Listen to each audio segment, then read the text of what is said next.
Welcome back to the Fostering and Adoption Podcast with Nikki and Larry. Today we have a special guest. He is near and dear to our hearts.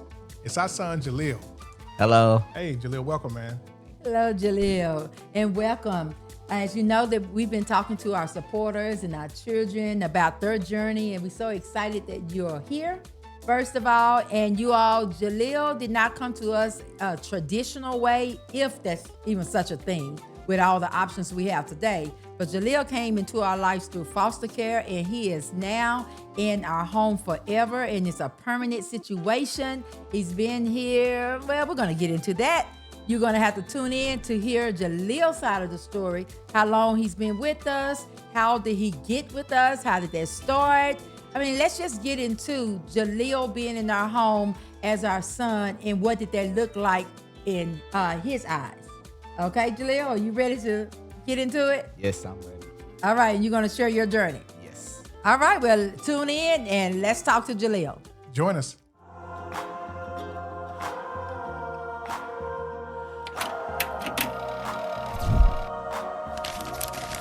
All right, and welcome back, everyone. Well, Jahlil, let's get into it. Let's do it. All right. Okay, you sound very confident, but before you get started, I want you to know, as your parents, we're giving you permission at any time. You can, tell us you don't remember. You can tell us you really don't want to talk about it, because this is your first time, sharing your story, and we appreciate it, and we're going to honor that. Okay. Okay. All right. So let's go and get into it. Let me tell you a little bit about our family here online. It's made up of foster parents, adopted parents, parents who are thinking about it, and some who are in the journey right now, their own personal journey. So to hear your side of the story is going to be very helpful, because then they know about the child that's coming in, or they have a a clearer picture of what their foster child might be thinking. Okay? Okay. All right, Dad, let's get started. We have some questions here that we're going to ask you. We might bounce around. We might just listen to you and come from there. But we have just a framework of questions that we think were going to be helpful for our audience. Right. Okay? Okay. All right. All right. Well, let's start here. Jahlil, what can you tell us about, day one, let's just say, like when you first arrived, give us an idea of an insight in your mind of what that was like for you. So what I remember on day one, pulling up to the house, I was like, wow, this house is big. That's all I remember from day one. Okay. Do you remember your age? Around what age? 5, Okay. 4. Yes, Okay. 4. Yep. That's You were exactly 4. it. You Yep. were 4. And was it different for you to come into, what was your thought process? Did you say, oh, okay, I'm going to meet aunt or uncle, or what are we doing? Were you alone? Did you have siblings with you? Tell us what you remember about that time that you came into foster care into our home. I had 2 of my oldest siblings with me. And at the time, I thought this was just going to be the usual situation where we get into a house or a home and go back to our parents. Okay. So it wasn't your first time in care. No, it was not. Okay. So was it when you go to a home, since you were 4, and I always hear, I've heard a couple of adults share that, oh, I remember when I first went into foster care at 3, and I'm thinking, how can you remember 3 years old? Right. But I guess you can, because you just said you were 4, you remember. And you remember before coming to our house. Do you remember how many homes you were in before us? Not quite. Not quite. Okay, you just know that you were in a home, and then you'll go back to your parents, then you'll go back. So Yes. your parents were both together. Yes. Yes, and still are together today. So we know it's a lot of love that was between your parents, and with just loving you all. And things happen that we don't have any control over, and we just go through that, so make us stronger. And you look pretty strong today. So I will call you baby grown now, or I'm just going to really call Baby you. grown. No, I'm going to call you child old. Child old? Yeah, because he's not at baby grown yet. You need a couple more So years. can we 'cause say you just, man-child? Nope, not a man yet. Not a man. So let's go back, Wow. because it's been a little while, but it's still early enough for you to recall. So when you came into the home, you came to us at 4. You came with 2 brothers, and you all were within what age range? Jordan was 7, Okay. and Tyreek, I think 13. Okay, so Yep. little age. So Right. did you feel that they were like taking care of you? That how was your relationships with your brothers? I feel like we were close. Mm-hmm. Um, I mean, I got into it with Jordan a lot, but we're all Well, close. that's to be expected, siblings, right? Yes. Yeah, close in age. You always got to test the water, right? Yes. Okay. Okay. Now, what was I'm going to just share some intimate details that when you came to us, it was told that you were mute, and mute means that you can't talk. So I'm I don't want to confuse our audience because you're not mute today. No, definitely not me. So tell me about that time period. Do you just recall not opening up to people? Did you just say, okay, I'm going to keep my voice to myself and not let y'all hear it? Do you recall any of that? Well, I recall I was talking to my brothers. That's about it. But anyone else, I was not talking. Right, right. And I brought that up because sometimes, and what I've noticed that with working with children in foster care, they do, if they're siblings, they kind of tend to each other. Right. Where I know we were trying to talk to you all when you first came in, y'all wouldn't talk back to us at all. Nope. I mean, you all would look at your oldest brother, the oldest one in the home, and if he nodded and gave you permission, then you would say something.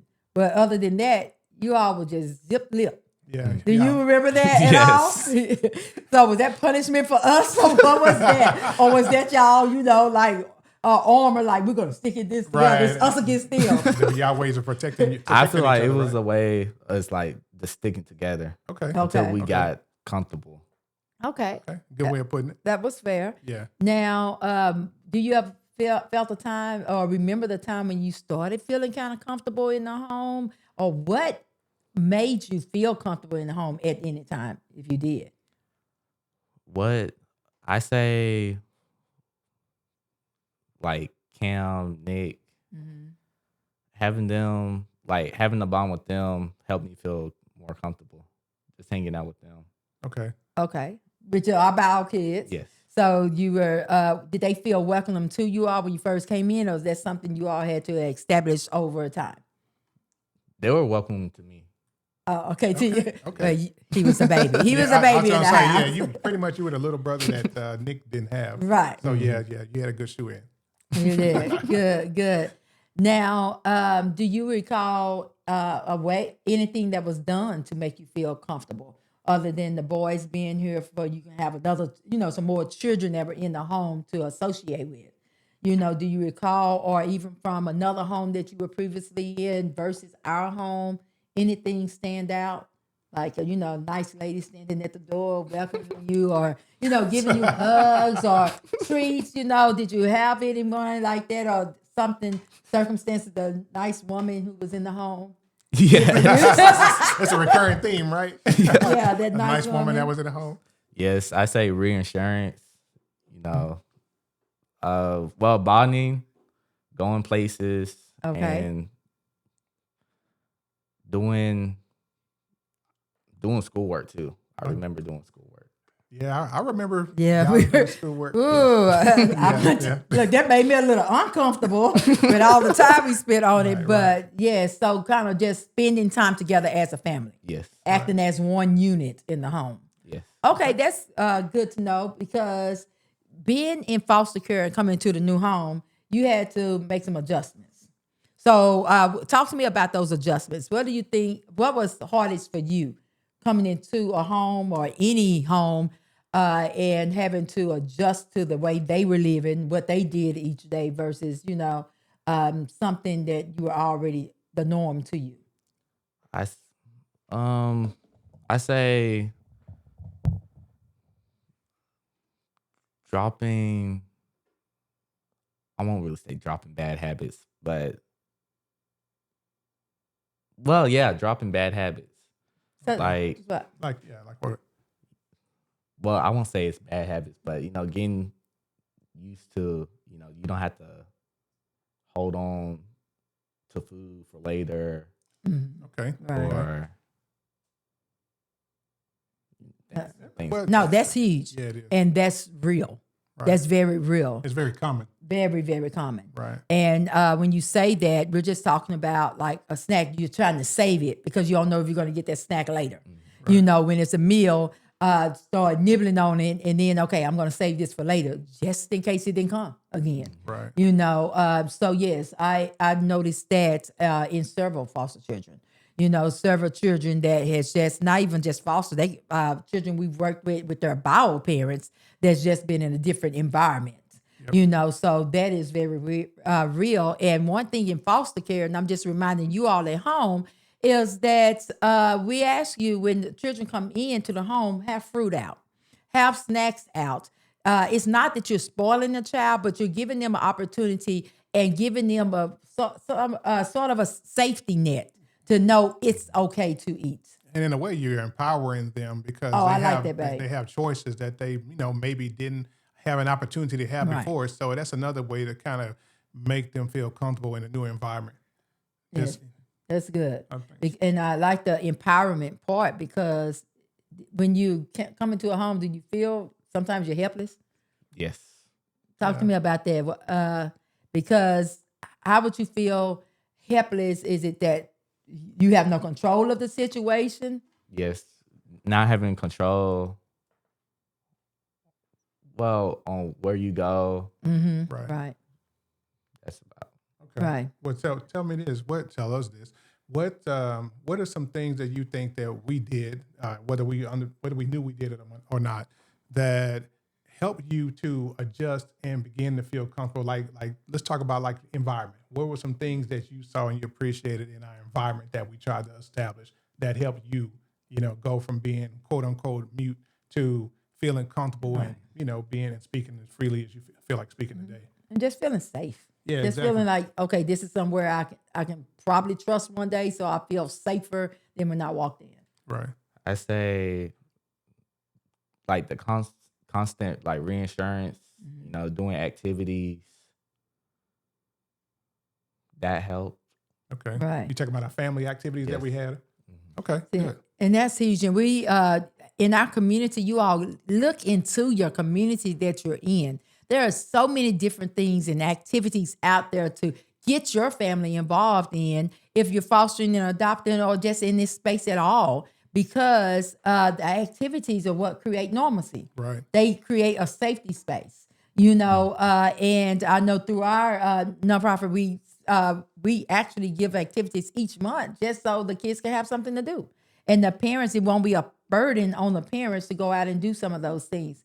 Now, Jahlil, when we're talking about those activities to help you feel safe and to start building trust, what are some activities as a child that you can recall that you kind of enjoyed or maybe it helped you feel comfortable or it didn't? Share both ways. Is it something that you can recall in your childhood, younger years, that made you feel safe, or you'll say, you know what, foster parent, never do that one because my dad had the wrong idea. Not mom. You see how but she my put that dad right? had the wrong He idea. had the wrong idea. Don't do that one. That's funny. So what are some things that you can say to them that will help them make the best choices for children around their age? I say having like a one-on-one time. I remember when we made that book from, Oh, you do? Look at Yes. that. Okay. going outside, taking pictures of the stop signs. Right. And that was, gosh, that's something else. 'Cause that was early years. Wasn't that I think like you were in that was kindergarten. kindergarten. You were in Yes. kindergarten. We were trying Yep. to learn what street you lived on, because that's important, because we're going to school and you're learning all this stuff and you don't know where you live. That's like, wait a minute, what's your address? Oh, no. Who do you live with? Because then you're trying to explain that as well. So we did go out. We took a picture of the stop sign, where the street name was. We took your picture to let you know you belong here. Right. And that's good to know, because I guess that would have been more of a doorway to opening up a trust situation, because we wanted you to know this is your home now. And we didn't know how long you would be here, or if it would, how long it was going to last, but it didn't matter. If you were here for one day, we wanted you to know you lived at this address. So that's good to know, and it's kind of It's kind of interesting. That interesting. You remember that, Yeah. So cool. What are some things that if a parent is inviting people in a sibling group will help that sibling group kind of settle in? What are some things that you all notice? Wait, can you re-ask the question? Okay, what are some things that you can think about that notice that kind of kept your siblings together as well as being apart with us? Because so many times when siblings groups come in, we don't know to keep them together or to separate them, for the time period, trying to spend one-on-one time with it. Did you ever feel that you were being taken away from your brothers, or how did that feel? I say keeping them together is good. I I wouldn't like separating them. Uh-huh. At least not right away. Yeah, not right away. I got you. So even though they're in the same home, allow them, like you all were stuck together like glue. Right. And I know we were trying to see, okay, how do we, we didn't want to break the bond, but we just wanted to get in there with y'all. Right. Get into y'all world. And those first weeks, it was just y'all. I mean, it was like, y'all would whisper to one another. Yep. You would only talk to one another. Yep. So is it just giving y'all that space, giving you that time to kind of settle in? Yes. And assess. I mean, because you Right. think then children have to assess. Okay, what are we safe here? Or is this Right. a good situation for us? So I can kind of see and that's kind of what we experience from the outside. right. I and mean, seeing and us. I would hear you all, kind of talking and laughing in there together. Then when I walk in, it's like all over again. I'm like, what's going on? Did I just ruin the mood? But I understand, from time taught me to let you all bond, and then you'll feel more safer, in the home to open up to us. Right. Right. So talk to us about you going to school in a new home. How was that? And how was even just adjusting to the people in school and friends? Oh yeah. That was hard. It was a struggle going to school. I was I was stuck to Jordan crying. You don't want to be separated? Yeah, Right. I can see I that. did not want to be separated. Did that come because of a fear that you all might be removed again, or you wouldn't see your brother, or what? You I just say a fear of like not seeing him. again? Yes. Okay, so maybe if we were taking the time to kind of talk to you about you're about to go to this building and y'all going to be separated, but then you get to come back home together. Yes. Because I've never thought about it until you just said now that maybe that's a conversation Right. that needs to be held when a child comes into your home and has to go to school the next day. Yep. Because I can see where it can be scary. Yes. Okay, talk to us about how was it with having some foster brothers in the home that weren't related to you. Talk to us about how did you all kind of grow a bond, or did it just take time? I feel like we grew a bond pretty fast because they were really welcoming. Okay, what did they do to welcome you? Well, I was constantly in Nick's room watching TV. Okay. So that was fun. So you just got to chill with Yes. with a big bro, another big bro, so to speak. Yes. Okay. All right. So just knowing you were accepted, not saying get out, not saying why are you in here. Just know. Okay. right. Good. What are some ways that you feel that foster brothers or sisters, the bio kids of a child, and that parent can make make the ones coming into the home feel welcome sooner? What are some things they can do other than that? We said the activities they can do, allow them to be able to eat, and or just assure them that it's okay. You're going to have a next meal coming up. So maybe having a routine schedule so you'll know that dinner is coming at 5. I say, well, talk to them, but be patient because it's going to take time. Okay. Okay. That's good. Okay. That's good. How did we show you patience, or did we? Or did Dad take a little longer showing patience than I did? I'm still, just wait for that lady that was in that home. What did she do? Now, we've made a lot of adjustments and really worked with patience. Yeah, we did. And you taught us a lot of how to talk. and just listen to you by being having that unique superpower of not having to talk. I'm going to put it the way you were. You kept your voice, to yourself for a very long time, and you just Yep. figured I'm going to listen to them and not show my superpower that I could actually speak. So you taking all that in and being able to transition, what are some things that really helped you? Because during that time you weren't angry. I mean, it wasn't a angry type person. You were just there. You just, listening, watching. So we had to adjust and learn to be patient, learn how to speak to you, learn how, what you needed in life in order to make it. So when we talk about trust, when did you kind of start shifting that, you know what, I might be here a while, or I will be okay if I have to be here a while? That was a lot. I know it was. I'm Wait, sorry. Can you re-ask the question again? Okay. When did you feel that you might be here a while and it would be okay if you were? Or did you ever? Was it When I felt like I was gonna be okay, I say a little before I did get adopted. okay? All right. And And what prompted that feeling? it just felt it just felt what's the right words? I say it just felt like home. Like I love Okay. it. All right. That's the right word. That's the right That's word. awesome. So it felt like home. yes. Okay, good. Do you remember adoption day? I remember one of my teachers being there. Oh yeah, Oh, yeah. you had a whole floor of teachers. Yeah, you all had some very supportive teachers. Very supportive Very teachers. supportive. So it's very important, you all, if you're a teacher and you're listening and you have children, let them, your teachers, they went to bat for you all. They really did. We couldn't get out of a grocery store when they saw you. They followed us around the store. They always had something to say. We were always getting phone calls and emails of just how much they enjoyed you in class. And the way they made us feel, I know they made y'all feel even better. They showed up for birthday parties. Oh, They yeah, did they everything. sure did. They did everything, and Yeah. they actually showed up on adoption day. So that meant a lot.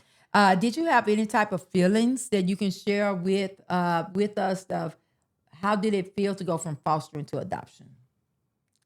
I say like I felt like I belong in a family. Like I'm supposed to be here. Okay, good. So it's not where you come from; it's where you belong. Yes. Okay. All right. That's good. And when I say that, it's not that, and I don't ever want anyone or you or my children to think that you were born for us to adopt. No, you weren't. You were born to your parents because God allowed that, and then He just thought so much of us in that situation to say, you know what? Now you get to love on them too. So now, yes, you belong to us, but you were not born to be removed and then put with us. But you were born to be who you are and to flourish the way that you are. You're thriving, and we appreciate that. You've grown so much from that 4-year-old child to who you are today in college, doing your own thing, having, your own mindset and just being positive, having a positive outlook on life. Right. So if you had to look back at your journey of where through fostering before us, once you got to us and we were your last placement and then being adopted, how would you summarize your life so far? What would you say that if somebody asked you, why did God put you on this earth? What is your purpose in life? What would you think? And I know it's still growing because you're still young. Right. You that how I put it, Old child. the old child. Yes, Okay, that's how so she said. you're not evolved yet. But what are you thinking right now? Wait, the question was Why do you think, if you had to summarize your purpose today and everything, your journey you've been through and just how you feeling right now, how would you do that? to summarize my journey. I say um I feel like putting my trust in them. Once I really let go of everything that was I was holding grudge to, I feel like that's when I really opened up and grew. That's good. And that's a For word sure. for life. Yep. Because once we can get over all the things that we feel didn't happen right in our life that we would have put that way, if we would have orchestrated our life and just let that go and say, you know what did I grow? How did I grow from that? What did I gain from that experience? And just let go and let God. Then we'll be better off because you do have a very positive outlook on life. And you have had that. You're, not a, oh, here he come person. "Ugh, why is he Here we coming go over again." here? So Yeah, that's not true. you're a very positive person and you're striving, to get better each day. And we see that. And that's really good to hear. If there's anything that you could say to a foster parent today to help out another child in foster care, what would you say? Patience and give them that space to open up. That's the main two things. Okay. That's really good. And I know that this was not easy because I asked you like 10 questions and one One question at one time, and you had to figure out, well, which one am I going to answer? Right. But you did a great job. And I, asked you questions because it's so different. I've never been in foster care. I don't know that world.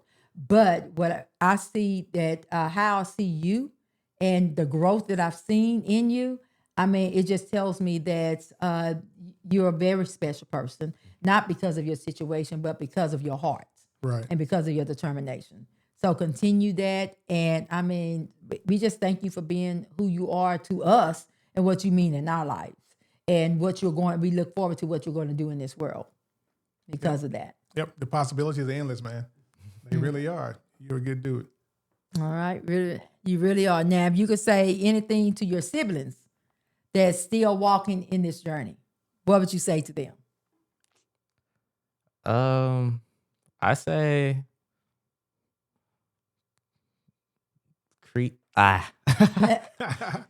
keep having the bond, within ourselves, keep